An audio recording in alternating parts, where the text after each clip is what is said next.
Okay, so on a recent video of mine talking about whether dual citizens should be banned from running for office, the video that I posted on Rumble, I got an interesting comment, and the reason why I noticed this comment is because on Rumble, the type of comments I usually get are people offering to help me with SEO things. I'm not really interested in that thing. But in this video, under this video, someone did actually leave a interactive comment. They commented, "Speaking of dual citizen Americans, I had a co-worker which was a dual citizen.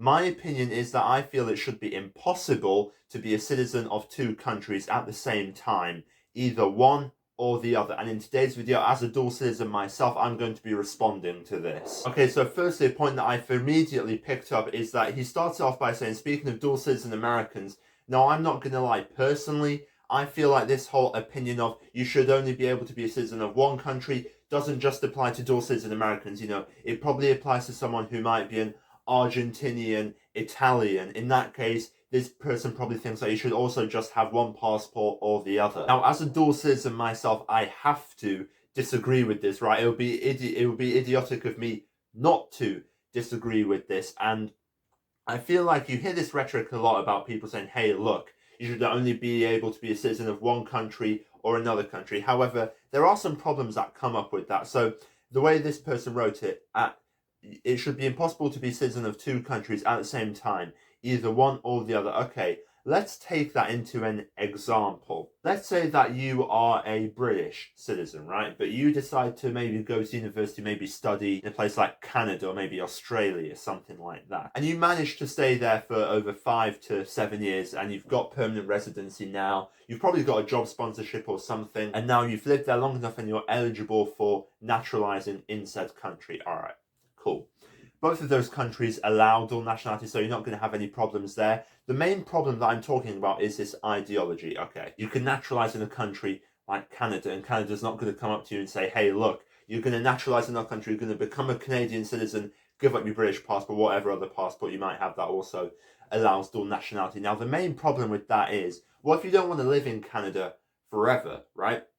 The reason why people keep their passports, some people, not everyone has multiple passports because of this, is because they like to have options around the world.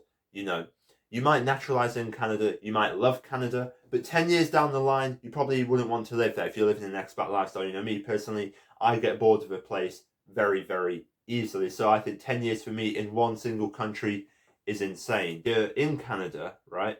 But what if you change your mind? What if you decide, hey, look, I want to return to the UK or wherever it is I'm from? Okay, if you had to renounce your citizenship, you're not going to be able to do that. I always feel like it's such an asinine thing when countries say, hey, you're naturalizing in our country, give up your other passport. I personally don't think any country has the right to do that whatsoever. And let's also bring up the case of accidental dual citizens. Now, yes, to me, that is a very happy accident. But, you know, you could be someone who probably has a Slovakian lineage, right? Maybe your parents are from Slovakia, everything, but you just so happen to be born in Argentina. And Argentina is a just solid country, so you're immediately a citizen by birth. But now for your entire life, you're going to be an Argentinian Slovakian citizen. Not a bad passport combination in my opinion, but you're immediately going to be a dual citizen. But that kind of happened by accident, right? So how could that be impossible, right? So Argentina has just solid, so you can be Argentinian citizen by being born there. Argentina also has a law where you cannot lose or renounce your citizenship. So what? You want to move to Slovakia with your family, you can't do that anymore because you're not a Slovakian citizen, even though you have major family and descendant ties to Slovakia. No.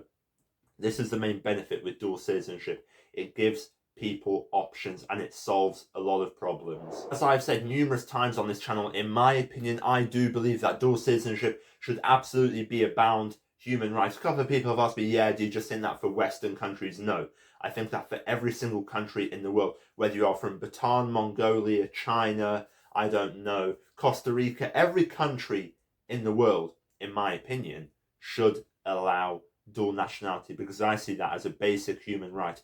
Not everyone should get multiple passports, but if they want to get multiple passports, no country should stop them. Let me know what you think about dual citizenship. Do you also agree that it should be a human right, or do you have a different perspective on this? And if you like this video, you can click right here and subscribe to this information on YouTube. And if you want to follow me on my other social media, follow me on Instagram, X, and Rumble. That will be linked down below in the description.